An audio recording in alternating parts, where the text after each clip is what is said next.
Karma उजी खिदमत तू हरदम, कर्मा उजी खिदमत तू हरदम, त तोखे भाओ जन्नत मिले। कर्मा उजी खिदमत तू हरदम, त तोखे भाओ जन्नत मिले।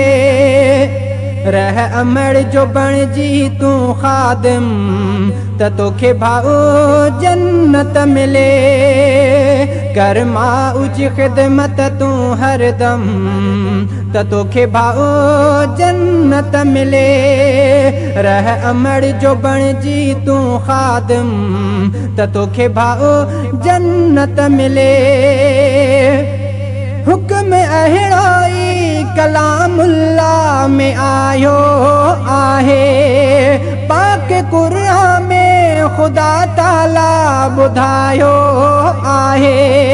हुक्म अहिड़ोई कलामुल्लाह में आयो आहे, पाक कुरान में खुदा ताला ॿुधायो आहे।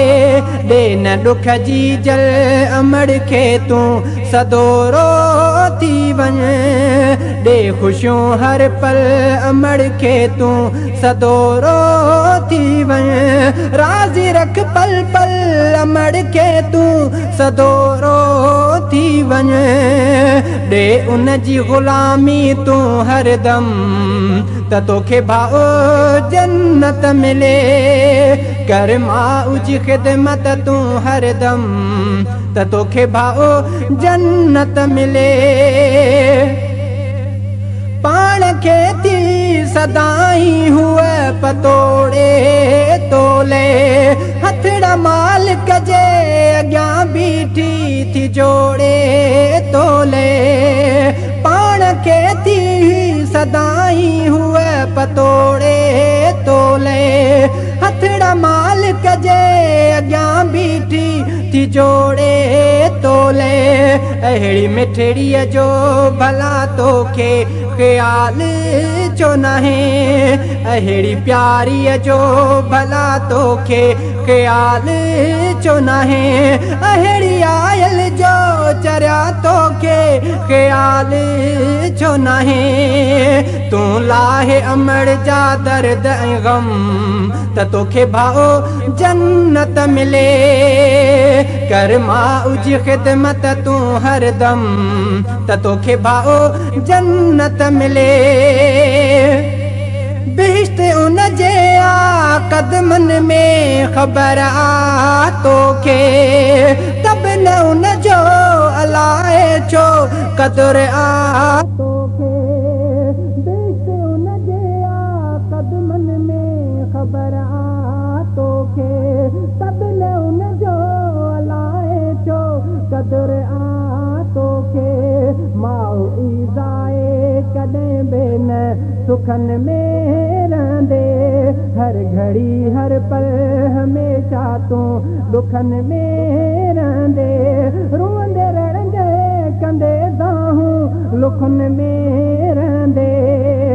रख माउ खे सुखियो तूं तादम, त तोखे भाओ जन्नत मिले। कर माउ जी खिदमत तूं हरदम, त तोखे भाओ जन्नत मिले। करन जी जल जूं ॾेई ॾुखड़ा अखियूं तूं आलियूं, मां तो तोखे भलाईअ जूं ॿुधायां ॻाल्हियूं।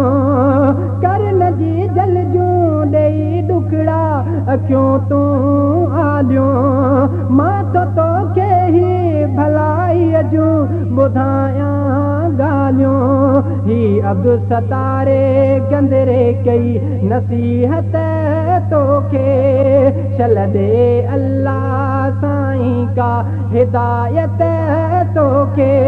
काश वे समझ में ही शिकायत तोखे रब समझ रखे तुंहिंजी सालिम त तोखे भाओ जन्नत मिले कर माउ जी ख़िदमत तूं हरदम त तोखे भाओ जन्नत मिले रह अमड़ जो बणजी तूं खादिम त तोखे भाओ जन्नत मिले कर माउ जी ख़िदमत तूं हरदम त तोखे भाओ जन्नत मिले।